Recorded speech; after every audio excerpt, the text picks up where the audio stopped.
Shadow Greninja just got released in Pokemon Go, and we're gonna test it out here in the Open Great League. And this was one of the closest battles I've ever had, so definitely stay tuned. We are starting off with the worst possible lead in Guzzlord, resisting everything that our Greninja has, but we can swap out into our Saysop the Florges. But there's a lot of things happening in this battle. One of them is them going for Brick Break, which doesn't make any sense at all, but us not getting the move off here because of lag, and that really annoys me because otherwise I would have been able to knock them out with a Night Slash. Now I had to go for a Hydro Cannon, which is more energy needed.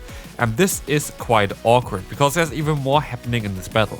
We want to have the Arachnid going for the Bubble Beam here. I had to kind of cover up for potential Water Pulse, but the opponent is going to swap out into their Guzzlord, which does not really make too much sense here.